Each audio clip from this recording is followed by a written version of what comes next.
Mwiriwe mwaramutse, kanizere ko mumeze neza basi mwebwe mubashije kuba mwanyumva muri aka kanya rero ngaruwe n'inkuru y'incamugongo.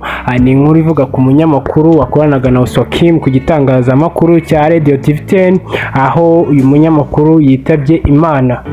Uyu munyamakuru yitabye Imana ku munsi w'ejo ku itariki 20, aho rero yitabye Imana, bivugwa yuko yagiye muri koma nyuma bikarangira apfuye.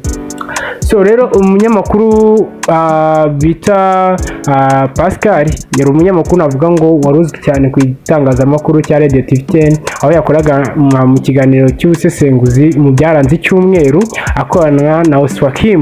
So uyu munyamakuru, inkuru iravuga ngo umunyamakuru akoranaga na Oswakim kuri TV10 basesengura amakuru yaranze icyumweru witwa Pascal Habababyeyi yitabye Imana. Biravugwa ko ari urupfu rutunguranye kuko yajyanywe kwa muganga ku munsi w'ejo ku itariki 20. Inkuru igakomeza ivuga ngo yajyanywe kwa muganga ku munsi w'ejo hashize ari muri koma birangira abuze ubuzima. No kuvuga ngo bamujyanye ari muri koma birangira abuze ubuzima. Pascal kandi yari afite ubukwe tariki 26 Ukuboza umwaka wa 2024, Noheli yaraye ibaye. Ni ibintu bitunguranye, ni ibintu ndetse binagoye kuba umuntu yakumva yuko umuntu yari afite ubukwe ku itariki 26 Noheli yaraye ibaye, muri aka kanya akaba apfuye. Ngari ibintu ngo byo kuba ngo yagiye muri koma ngo bikarangira ngo bamujyanye akagera kwa muganga apfuye, ni urupfu rudasobanutse, ni urupfu rutunguranye, bitewe no kuntu tuzi yuko ngo bikunda kuvugwa yuko ngo akenshi niba umuntu ateganya ubukwe ngo nyine ngo n'abarozi cyangwa se abagome nabo baba bari guteganya uburyo ngo bamwica kugira ngo bice n'ubwo bukwe. So rero navuga ngo aho ari ndetse naho nabo bari benda bo baserebuye intsinzi kubera ko bamajije kuba bamuhitana, bishe ubwo bukwe. Ariko kuki ibyo bintu biri mu mitima y'abantu? Kuko njyewe sinavuga yuko urari urupfu ngo rutunguranye, ngo ari urupfu ngo nyine ngo rwari rusanzwe, kuko ni urupfu nyine wumva ko byibuza harimo akantu.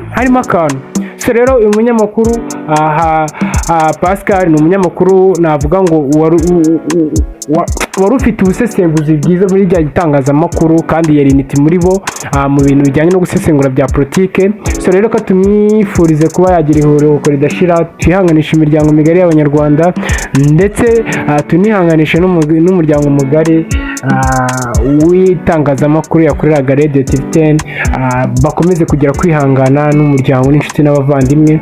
Dukomeze kwihangana kuko tubuze umuntu navuga ngo w'agaciro kuri twese, wa muntu koko ari icyitegererezo muri twese, wari imboni muri rubanda, ariko ubu akaba atuvuyemo. So rero kanizere ko Imana yamukunze kuturusha, ari yamuduhaye ndetse ari nayo igiye kumwakira ndetse inamwisubije. So rero nubwo wenda byagizwemo n'uruhare n'abagome, ariko byanga byakunda aha hantu harimo akantu. Ngiye mu ijisho ryanjye ry'ubunyamakuru harimo akantu, ntago ari urupfu rupfuye kuza gutyo gusa bira mupangu gusa. Turihanganisha imiryango migari, twihanganisha uwo mukunzi w'ikiganiro cya Skesho, twihanganisha umuryango mugari w'abanyarwanda ndetse n'umuryango mugari wa Radio TV10. Dukomeze kugira kwihangana kuko turi kubura abantu benshi cyane muri uno mwaka.